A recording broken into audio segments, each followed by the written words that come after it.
of course, is something that is very well talked about, not just by me. In fact, I talk the least, but by many, many others, is the Ujala scheme, the LED revolution that came in this country. And just to give you a perspective, when we started the scheme in 2014, the LED prices, the bulb prices on a 7-watt bulb used to cost about 500 rupees. Price fell down to 38 rupees.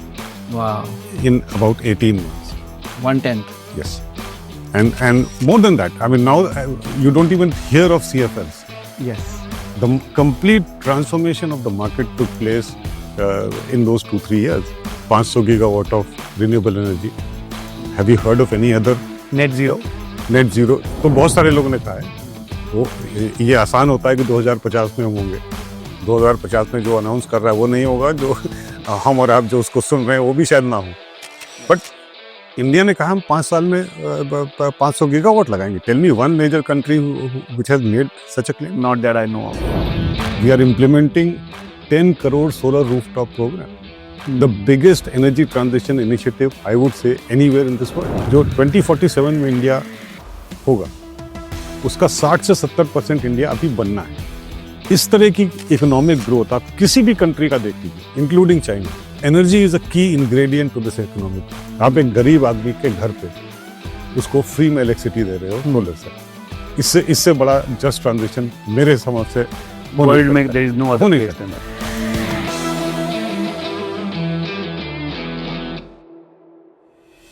Namaskar and welcome to the Energy Transition Dialogue, a platform where we unlock some of the most critical issues of clean energy transition and sustainability. And today I have with me a very well-known personality, Mr. Saurabh Kumar.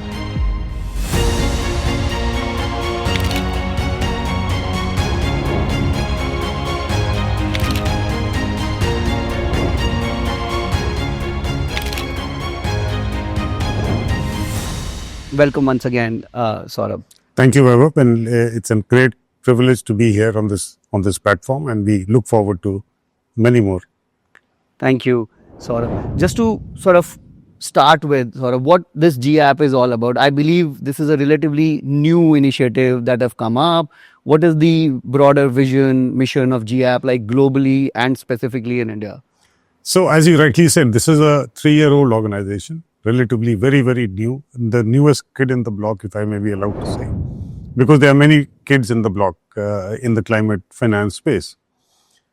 It's also a very unique organization in many ways. It's essentially founded by 3 philanthropies, very large philanthropies: the Rockefeller Foundation, the Bezos Earth Fund, and the IKEA Foundation. And the reason why it is different is that it is we are a philanthropy, but we are not a foundation.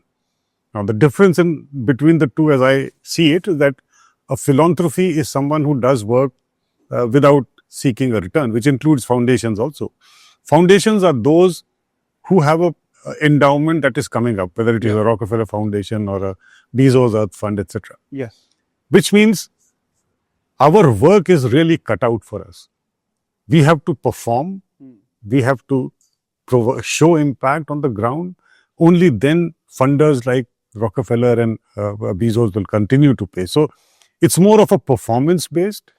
The second difference that GAP is with as compared to other philanthropic organizations is that we do work on our own, with our own hands. Most of the philanthropies, as you know, work through NGOs, not-for-profit companies, and so on and so forth. But here, this is the real difference, that we want to make real-life impact on the ground. Globally, we are present in 8 countries, developing countries, 3 in Asia, including India. We are in Indonesia and Vietnam, 4 countries in Africa, and Brazil in Latin America. So that's how we are constituted as an entity, a global entity. So, I mean, really, after learning about your background, you yourself have been a policymaker in the past. You've served as Secretary BEE in UN and a couple of other places in the past. And I've been really driving some of these innovative solutions for last many decades now. Can you just tell us like 2 or 3 specific, highly innovative solutions that you've come across, which you think are really worth sharing? So let me start in the energy space from my first experience was in the Bureau of Energy Efficiency, and the scheme that was designed at that point in time, and I think Vaibhav, you were also part of that, is the perform, achieve, and trade mechanism. Which still is in It existence. is still in existence. Now it's becoming a much better scheme with the carbon angle getting added. Yes. Now that in 2010 was, I think, something that was ahead of its time. Let me try and make it very simple. What does specific energy consumption mean? So if my consumption of specific energy is 1 kilowatt hour per ton, the government gives them a target that you reduce it by 5%, make it 0.95 kilowatt hour per ton in the next 3 years. There was an added incentive. The incentive was, if you do 0.9, which means you have reduced it further by another 5%, that 5% extra will be given to you as a tradable certificate. And that is the incentive. Yeah, that is the incentive which you can sell to someone who has not been able to comply to that 5% reduction. So the idea was you create a market, and therefore people are incentivized to do more than what they have been mandated to. Yes. So it has been now running for, I think, 4 cycles, almost 12-13 years. This has been running, and almost when we started off, I remember there were about 300 odd companies, and these are all very large users of energy. Today it has expanded to nearly 1,000 entities, and now with the scheme becoming the carbon scheme, yes, it will grow into a much larger pool. And I remember soon after we launched that, it was the World Bank which took this template and started giving it to other countries as well. Yeah. So that was I think a very innovative scheme, much ahead of its time. The other, of course, is something that is very well talked about, not just by me. In fact, I talk the least, but by many others, is the Ujala scheme. The LED one. The LED revolution that came in this country. And just to give you a perspective, when we started the scheme in 2014, the LED prices, the bulb prices on a 7-watt bulb used to cost about 500 rupees. By our very unique business model, where we did not take any incentive, budgetary support or subsidy from the government, we just said, we will give you an LED bulb, you give me back your incandescent, and you repay us over a 10-year period. The first procurement that we did was for Pondicherry. It was for about 6 lakhs bulbs, and covering, so 2 bulbs were being given to each household, and almost 3 lakh households. And the price came to about 300 rupees when we did a competitive procurement. Yeah. And we said, you pay us 10 rupees per month through your electricity bill. The same. Yeah. So, and you will save 15 rupees because you are, I'm taking out your inefficient lamp. A 60-watt bulb, I'm replacing by a 7-watt bulb. Yes. So if you use it for 4 hours a day, you will save at least 15 rupees a day. You give, a month, and you give me 10 rupees a month. Yeah. That gets added to your electricity bill. It was a runaway success. And then we took and we gave a warranty of 10 years, knowing fully well that the bulbs are not going to last for 10 years. But still you gave a warranty for 10 years? Yes, you have to take a calculated risk, and the board was completely aligned. The first, I think we spent about 18 crores in the first 6 lakh bulbs. There's also a story behind this, and if you permit me, sure.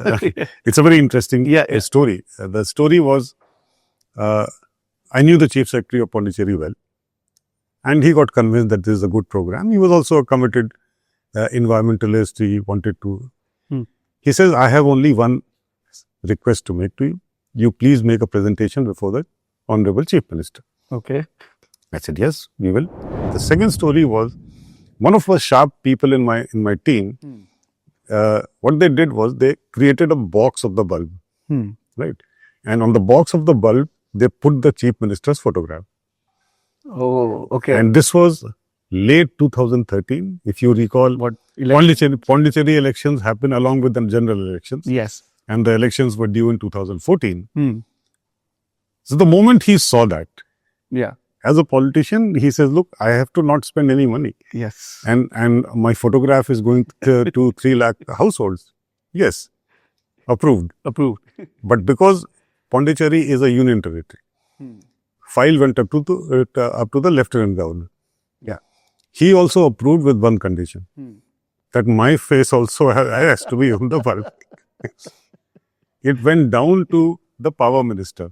Okay. He also approved One more picture. one more picture. So that bulb has 3 pictures.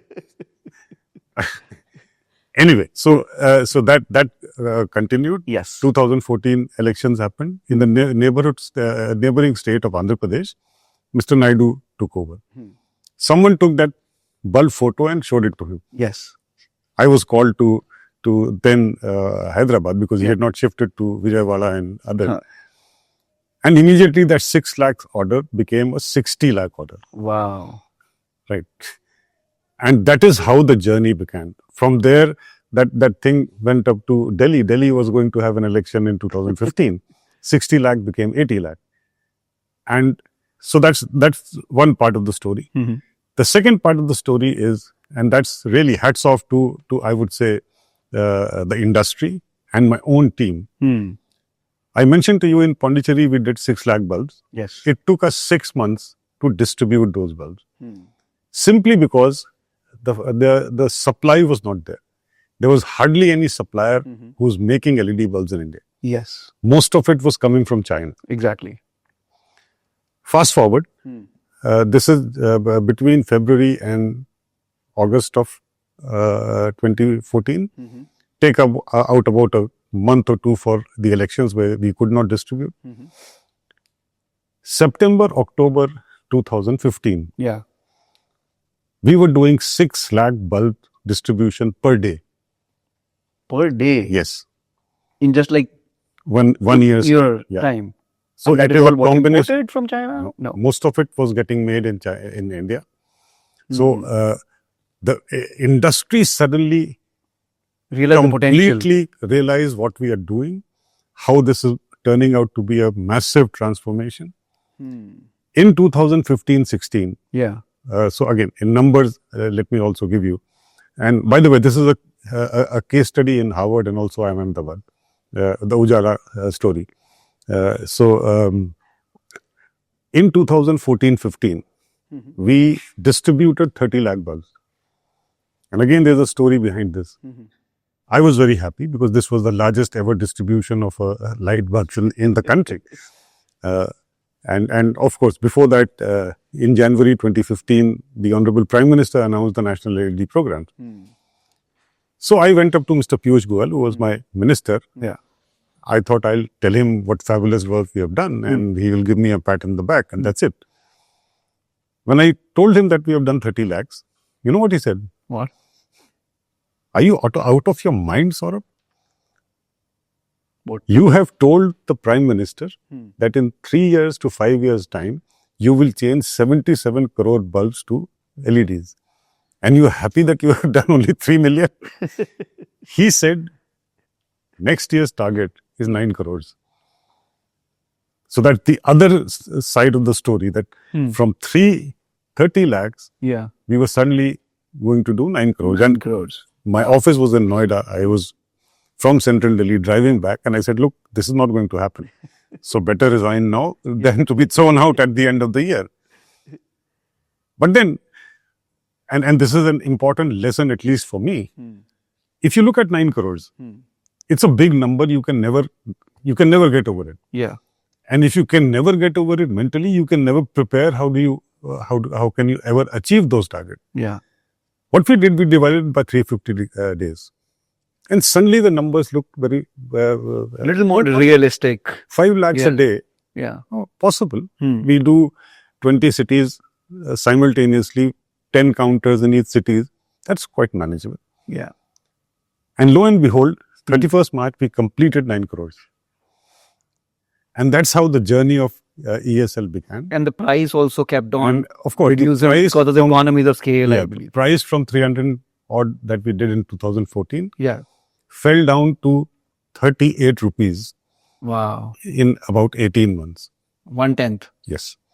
And more than that, I mean, now you don't even hear of CFLs. Yes. The complete transformation of the market took place in those 2-3 years. So I think, to my mind, these are the two most innovative projects that at least I was involved in. Very, very fascinating. So, what do you think? Like, is it really the policymakers, the government, who are like driving these innovations, or is it like the industries who are leading the charge, or the startups in today's world, or maybe kind of a mix of all? देखिए, it has to be a mix of all. एक से नहीं होता है. जो अब उजाला का जो मैं उदाहरण बता रहा था, उजाला में अगर इंडस्ट्री हमारे साथ नहीं होती तो हम वो स्केल अप नहीं कर सकते. बट इंडस्ट्री को कॉन्फिडेंस, तो that was one thing as a part of the programme that मैं हमेशा हर 2-3 महीने में मैं मिलता था, हमारे मंत्री मिलते थे, and we kept on telling them this is the kind of vision the government has. Yeah.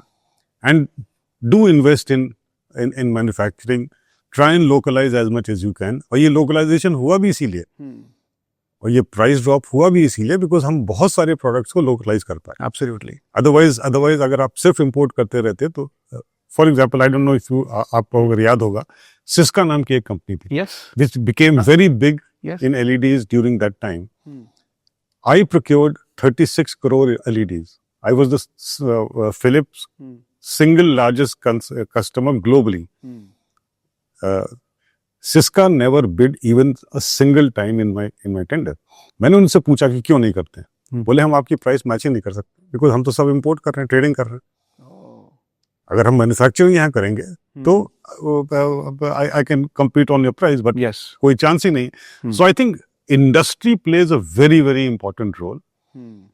और एक चीज और मैं बताऊंगा कि कहना चाहूंगा कि जो रिस्क टेकिंग एबिलिटी है सरकार में, वो शायद प्राइवेट सेक्टर में इतनी नहीं है जितनी कि सरकार में है. ओह, बट परसेप्शन तो I think is the other way around. Change हो रहा है अगर आप देखें जी. Look at the bold policy statement जो आप अभी सुनते आ रहे हैं. 500 gigawatt of renewable energy. Have you heard of any other? Net zero तो बहुत सारे लोगों ने कहा है. वो ये आसान होता है कि 2050 में हम होंगे. 2050 में जो अनाउंस कर रहा है वो नहीं होगा, जो हम और आप जो उसको सुन रहे हैं वो भी शायद ना हो. बट इंडिया ने कहा हम 5 साल में 500 गीगावाट लगाएंगे. Tell me one major country which has made such a claim. Not that I know of. We are implementing 10 crore solar rooftop program. The biggest energy transition initiative, I would say, anywhere in this world. Interesting, yeah. किसी और का आपने सुना है? Total last year पूरे world में 10 million rooftop हुए थे सब मिला के. We are talking about 10 million rooftops in 3 years time. So I think these are very bold initiatives. Absolutely. Out of the world, and I think it's really a joy supporting the government in doing what we feel is actually necessary, not just by India, but virtually everyone else who potentially can. Absolutely. And just picking the cue from there, क्योंकि आपने ये बड़े missions और government के programmes की बात की, going forward, what do you think that role of these collaboratives, alliances, collectives, इनका क्या रोल है इन बड़े बड़े मिशंस में, इन रिन्यूएबल्स के बड़े टारगेट को डिलीवर कराने में, एनर्जी एफिशिएंसी या कंजर्वेशन के बड़े मिशंस एजेंडा को फुलफिल करने में? Because we have been hearing about many alliances, and GAP is relatively new, let me say it that way, but there have been quite a few anyways. इनका क्या role है? Think tank, civil society, I mean, we can just throw some light on that. देखिए, let's put all this, whether it is renewables, batteries, energy efficiency, इसको सबको एक शब्द में बांटते हैं, 2 शब्द में, which is energy transition. Yes. Right. Energy transition अगर आप भारत सरकार का अगर सब्जेक्ट देखा जाए तो इसमें 18 मंत्रालय को साथ में काम करने की आवश्यकता. 18? I thought it's 7 or 8. 18. 18 ministries have to work together if you really want coordinated action. Now, take it to state level, same 18. Take it to an industry level. Yes. Again the same issue. So, यहाँ पे बिना collaboration के आपका just energy transition संभव ही नहीं.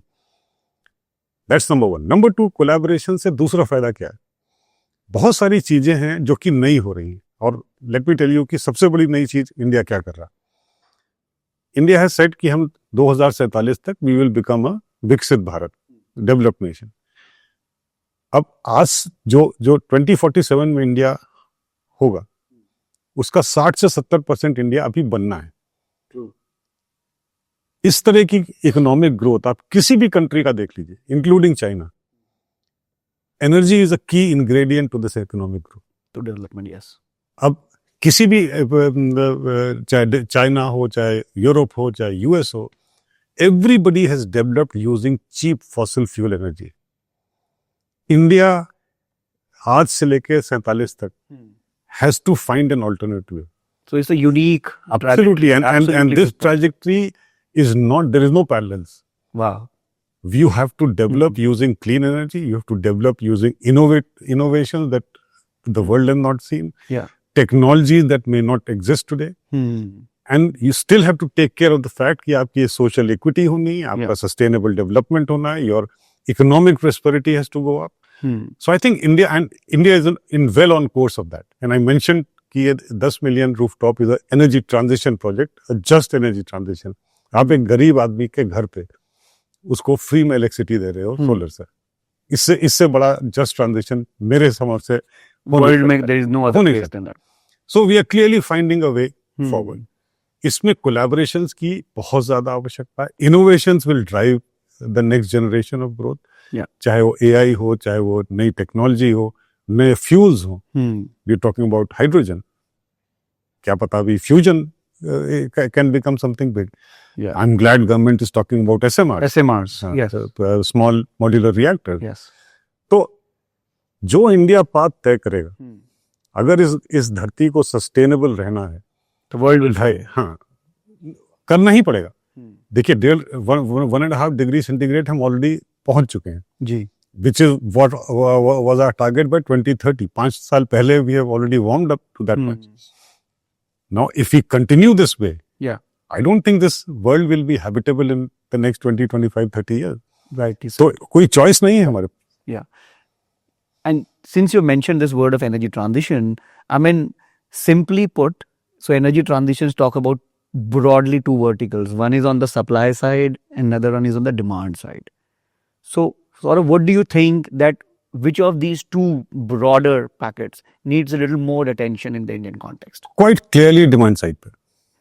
And why, let me quote something that I've learned it from my ex-boss, Dr. Ajay Mathur. Ji. And he said a very simple thing.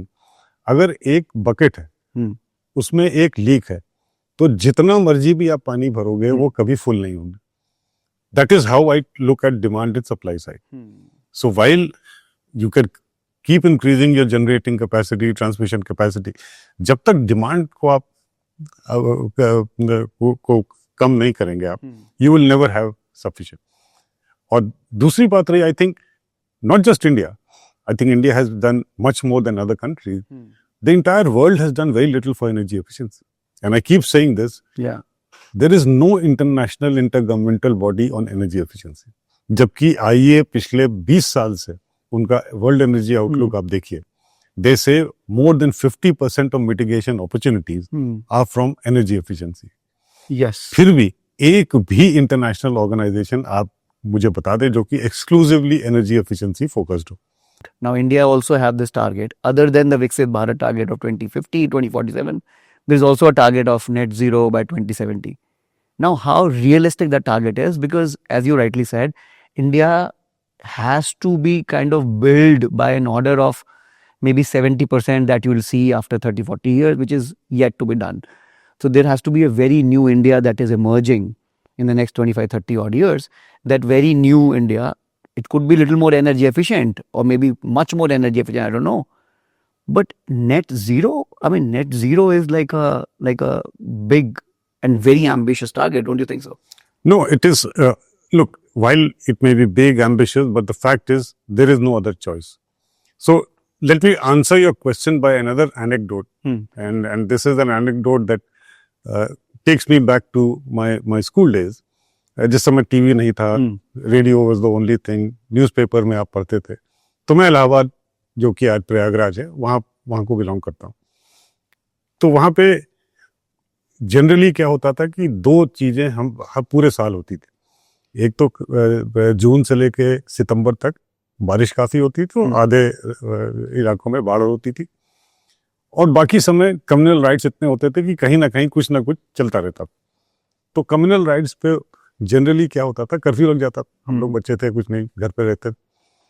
तो अगले दिन जब पेपर आता था, तो जब कर्फ्यू ईज होने लगता था, तो वहां के डिस्ट्रिक्ट एडमिनिस्ट्रेशन का एक लाइन का प्रेस स्टेटमेंट आता था, and that statement said the situation is tense but under control.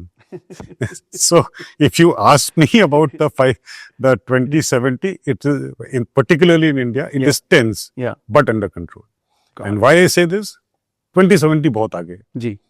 And this is just my final question to you, Saurabh.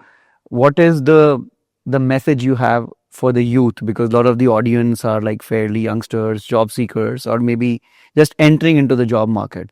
Is there any message you have for them who are just entering into this world of energy, climate, environment, efficiency, and so on? I think for those who are in India, I think India is a kind of a lab for their innovations, for their enthusiasm, their power of imagination. Because as I told you, what we are trying to do together as a country, as a group of stakeholders, is not happened before in India. So all ideas are welcome. Never think that what you're thinking, what your idea is bad. No idea is ever bad. Never hesitate in experimenting, and never hesitate in reaching out to any one of us to see how we can support your big idea, because this country needs 1 million, if not 1 billion, big ideas in innovation, in clean energy, to move forward and become what we aspire to be, a Vishwaguru. Absolutely. And go bold, go take risk. I think that's the recipe that you said. Absolutely. Very nicely said. Thanks to you, Saurabh. Thank you, Vaibhav. It was really, really insightful about this whole chat with you today. And thanks to you. And we are coming to a close. I'm your host, Vaibhav Chaudhary. And if you like our podcast, please do share and subscribe.